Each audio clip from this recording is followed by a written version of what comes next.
कुंज बिहारी श्री हरिदास ऊषा वृंदावन से 13 मील की दूरी के एक गांव में रहने वाली थी।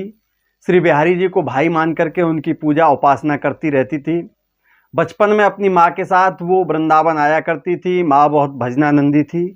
उन्हें चाहे खेत पर काम करना हो या घर की रसोई में व्यवस्था संभालनी हो या फिर गायों को चराना हो, हर वक्त उसका ध्यान श्री बिहारी जी के चरणों में ही लगा रहता था। उनका वृंदावन में श्री बांके बिहारी जी से लगाव 1944 से शुरू होकर के बाद में लगातार बना रहा। उनके कोई संतान नहीं थी। ये कहानी थोड़ी सी हम पीछे जाते हैं। उसकी कोई संतान नहीं थी, तो जब पड़ोस की कुछ स्त्रियां श्री बिहारी जी के दर्शनों को जा रही थी तो वह उनसे बोली, गायत्री तू वृंदावन चल, वहाँ बिहारी जी के दर्शन करना और यमुना स्नान करना। और हाँ, बिहारी जी तो कामना के कल्पतरु हैं, कामना पूरी करने वाले हैं, तेरे संतान भी नहीं है, उसकी अगर कृपा हो गई तो सब कुछ ठीक ठाक हो जाएगा। इतना सुनते ही उसके हृदय में आशा के फूल खिल गए। वह तुरंत खेत पर जाकर के उषा के पिता से वृंदावन जाने की आज्ञा लेने पहुंच गई। वह बोले, पगली कितने डॉक्टरों को दिखाया है, कितने हकीमों को इलाज कराया है, ग्रह आदि शांत कराए हैं, ज्योतिषियों से पूछा है, जब संतान किस्मत में ही नहीं है तो वृंदावन जाने से क्या फ़ायदा होगा। फिर भी गायत्री जिद के आगे जो है उसकी एक ना चल सकी और बोले, तुझे जैसा दिखे ऐसा तू कर। बस फिर क्या था, वो घर आकर के घर की व्यवस्था बैठाने लगी और सुबह 11 बजे जो है वृंदावन की ओर अन्य ब्रजवासियों के साथ चली गई। रास्ते में भजन कीर्तन करती हुई सभी गांव की ब्रजवासिनें चली जा रही थी, भजन गा रही थी। आली री मोहे लागे वृंदावन नीको, घर घर तुलसी ठाकुर सेवा, दर्शन बिहारी जी को। वृंदावन के वृक्ष को मरम न जाने कोय, डार डार और पात पे श्री राधे राधे होए। स्त्रियां कभी भजन गा रही थीं, कभी कीर्तन कर रही थीं, लेकिन गायत्री के मन में एक अजीब सी उत्सुकता थी। उसे प्रतिक्षण जो है पड़ोसिन की बात ध्यान आ रही थी। श्री बिहारी जी इच्छा पूरी करने वाले हैं, जो भी हो, जो कुछ चाहते हैं उसे उनकी कृपा जो है पूरी हो जाती है। चलते चलते जो है 13 मील की यात्रा कब कट गई कुछ भी पता नहीं चला। यमुना का किनारा आ गया था। सामने ही वृंदावन की कुंज और मंदिरों के शिखर दिखाई दे रहे थे। सभी ने यमुना द्वारा नाव पार की और केसी घाट पर आकर के सभी ने स्नान किया। यह स्थान भी कृष्ण की लीला से संबंधित है। बस स्नान करने के बाद वह बिहारी जी के दर्शनों के लिए मंदिर की ओर चल दी। आज वृंदावन में सारे रास्ते श्री बिहारी जी के मंदिर की ओर समूह जा रहा था। कुछ व्यक्ति थोड़ी थोड़ी देर के बाद श्री बिहारी जी के जयकारे बोल रहे थे तो कुछ कीर्तन कर रहे थे। हर व्यक्ति की एक ही चाह थी, श्री बिहारी जी एक छटा के दर्शन की, और एक ही राह थी, चले जा रहे थे मदमस्त होकर के, झूमते गाते। उन ग्रामीण ब्रजवासियों का वो केवल एकमात्र लक्ष्य था। वह उसी भीड़ में सम्मिलित होकर के श्री बिहारी जी के मंदिर तक जा पहुंची। भव्य मंदिर का दरवाजा आगे चौड़ा चबूतरा, उस पर बैठे 50 फूलमाली, जिनकी डलियां रंग बिरंगे सुगंधित फूलों से भरी हुई थी। मंदिर का छोटा सा दरवाजा अपार जन समुद्र को अगस्त ऋषि की अंजलि के समान ग्रहण करता जा रहा था।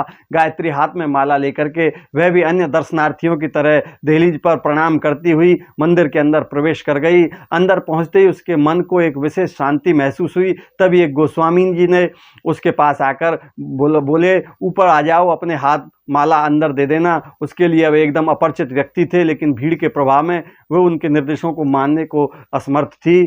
उसने जहाँ खड़ी थी वहीं उन गोस्वामी जी को माला दे दी और स्वयं दर्शन करने लगी। थोड़ी देर के बाद गोस्वामी जी लौटकर आए तो क्या देखते हैं, गायत्री की आंखों में से आंसू की धारा बह रही है। वह कहने लगे, क्यों, क्या बात है, इस दरबार में ये आंसू क्यों? यह कहने लगी कि गोस्वामी जी, मेरे कोई संतान नहीं है, बड़ी आस लेकर के यहाँ आई हूँ। तुरंत गोस्वामी जी ने उससे कहा, मंदिर के पीछे तुम गोबर के सतिये रख दो तो शायद बिहारी जी तुम्हारी जरूर सुन लेंगे।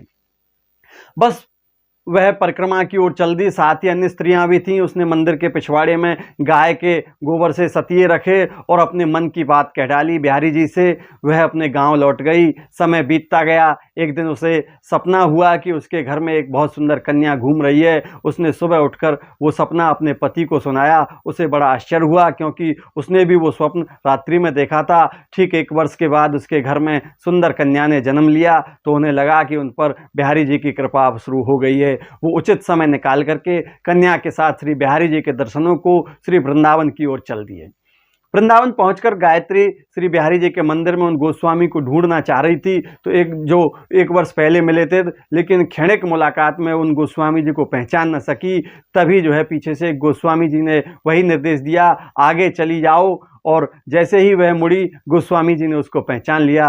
वो बोले, अरे तुम तो एक बार पहले भी आ चुकी हो, तब एक संतान की इच्छा थी तुम्हारी, गोबर के स्वास्तिक लगाए थे तुमने।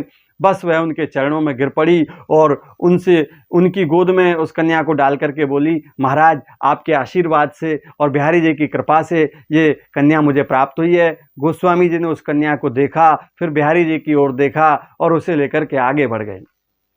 कटघरे के पास जय किशोर कह करके उन्होंने भंडारी जी को बुलाया और उस कन्या को दहलीज की दंडवत कराई। माला प्रसाद प्राप्त करने के बाद गायत्री गोस्वामी से उनका नाम जानने की इच्छा की और बोली, महाराज आपका नाम क्या है, आपने बताया नहीं। आपके सहयोग से आज हम इस भीड़ के बीच में हम श्री बांके बिहारी जी के दर्शन का आनंद ले रहे हैं। गोस्वामी जी ने अपने नाम को बताते हुए कहा, देख तुझे कन्या की प्राप्ति उन्हीं की कृपा से हुई है, आज दर्शन भी उन्हीं की कृपा से हुए हैं, तू बस उसे ही जान और मेरे नाम को ध्यान में क्या रखेगी। लेकिन कई बार आग्रह करने के बाद गोस्वामी जी कहने लगे, मेरा नाम शरण बिहारी गोस्वामी है और मैं रेलवे में नौकरी करता हूँ। मंदिर के पीछे ही मेरा मकान है जो कि महल के नाम से प्रसिद्ध है, लेकिन मैं आज जो कुछ भी हूँ बिहारी जी की कृपा से हूँ। दोनों ने झुककर गोस्वामी जी को प्रणाम किया और आशीर्वाद ग्रहण करके भीड़ के समुद्र से बाहर निकल आए। गोस्वामी जी सोचने लगे, बिहारी जी ना जाने कितनों का मनोकामना पूरी करते हैं। पिछली बार जब ये आई थी तब बिल्कुल निराश थी संतान की ओर से, लेकिन आज चाहे कन्या ही सही, उसका आंगन तो हरा भरा हो गया।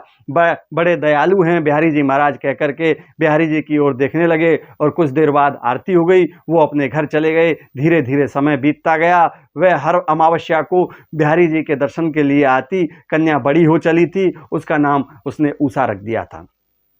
एक बार रक्षाबंधन के दिन उषा ने अपनी माता से पूछा कि माँ, हमारे कोई भाई नहीं है, राखी किसे बांधें। उसकी उम्र में उस समय 8 वर्ष की रही होगी। माँ का हृदय भर आया। वो बोली, लाली तेरा भाई तो जगत का भाई है, वह बिहारी जी वृंदावन वाला है जहाँ हम अमावस्या को जाते हैं। वह माँ की बात समझ नहीं सकी। आज तक ये वृंदावन तो जाती थी, लेकिन किस तरह बालक मेले में जाते हैं उस तरह देखने जाती थी। लेकिन आज उसे बिहारी जी के महत्व के बारे में मालूम हुआ। बस वह कन्या उसी दिन से बिहारी जी को भाई मानने लगी और हर साल राखी बंधन के अवसर पर श्री बिहारी जी को राखी बांधने वृंदावन आने लगी। उषा के युवावस्था में प्रवेश के साथ ही माता पिता उसके योग्य वर की तलाश करने लगे। कुछ दिन बाद जिन्हें मेरठ जिले में एक गांव में उषा के योग्य वर मिल गया और उसकी शादी शुभ मुहूर्त निकाल करके कर दी गई। बहुत सारा दान दहेज दिया गया, फिर भी लड़के के पिता को संतुष्टि नहीं हुई। वह 10,000 रुपये की मांग उन दिनों कर बैठा। गांव वालों ने बहुत समझाया कि इसके एक ही लड़की है, सारा तुम्हारा ही है, जो भी कुछ है क्यों अपनी उसकी बात बिगाड़ने पर तुले हो। वह किसी की बात पर ध्यान नहीं दे रहे थे, अपनी बात पर अड़िग थे। हार कर जो है उषा के पिता ने नोहरे को गिरवी रख करके तुरंत 10,000 की व्यवस्था की और उन्हें देखकर लाज बचाई। लड़के का पिता विजय की मुस्कान के साथ बारात लेकर के अपने गांव आ गया।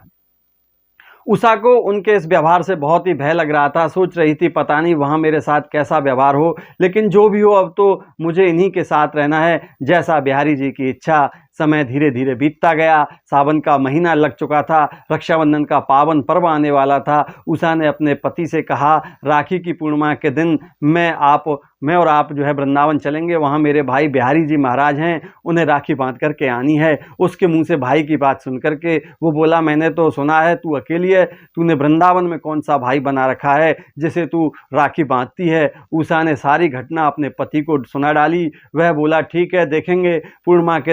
पूर्णिमा की पहली रात को जब उषा ने अपने पति से वृंदावन जाने का अनुरोध किया तो उसने विरोध करते हुए कहा, वृंदावन जाएगी, मालूम है 100-200 का खर्चा हो जाएगा, कहाँ से आएगा।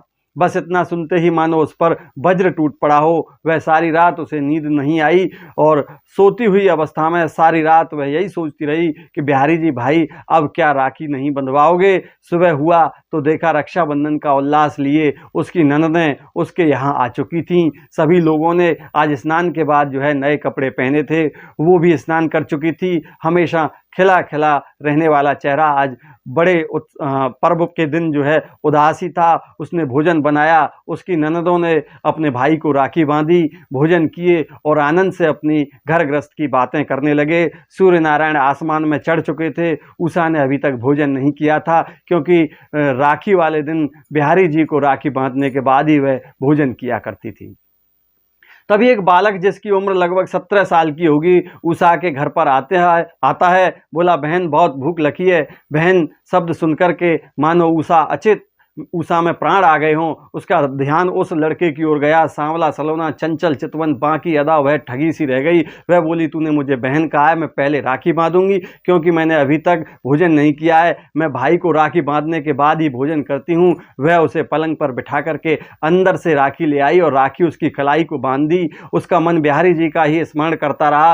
वह राखी बांधने के बाद अंदर भोजन लेने चली गई। जितनी सामग्री बनी थी सभी परोस करके ले आई। फिर वो क्या देखती है, वहाँ तो वो बालक ही नहीं था। वह थाली छोड़ करके घर से बाहर दौड़ी तो उसके ससुर ने पूछा, बहू क्या बात है, कहाँ जा रही हो? वह जो आज तक अपने ससुर से नहीं बोली थी वो उससे पूछने लगी, अभी कोई 16-17 साल का लड़का देखा था जो यहाँ से निकल करके गया हो? वह बोला, नहीं, मैं कब से यहाँ बैठा हूँ, मैंने किसी लड़के को यहाँ आते जाते नहीं देखा। बस वह मूर्छित होकर के धरती पर गिर पड़ी।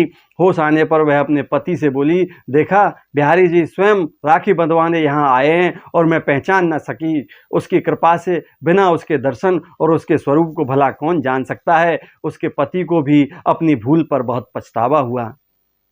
इस घटना के बाद जो है उषा आज तक निरंतर कहीं भी हो राखी के दिन वृंदावन आना नहीं छोड़ती। वृंदावन के बांके बिहारी जी की ऐसी अनगिनत सत्य कथाएं जिन्होंने निराशा भरे जीवन में एक आशा भरती है। ये सत्य कथा लिखी है डॉक्टर विपिन अग्रवाल जी ने। अगर आपके पास भी बिहारी जी के चमत्कार की कोई सच्ची घटना हो तो हमें ज़रूर लिखें, ताकि आपकी कहानी अन्य लोगों तक पहुंच सके, आपकी कृपा अन्य लोगों तक पहुंच सके। आप भी वृंदावन आकर के बिहारी जी के दर्शन अवश्य करें। ऐसी ही धार्मिक कथाएं सुनने के लिए हमारे YouTube चैनल को सब्सक्राइब करें और Facebook पेज को फॉलो अवश्य करें। बिहारी जी में सच्ची श्रद्धा रखते हैं तो वीडियो को शेयर करना ना भूलें। जय बिहारी जी की। कुंज बिहारी श्री हरिदास।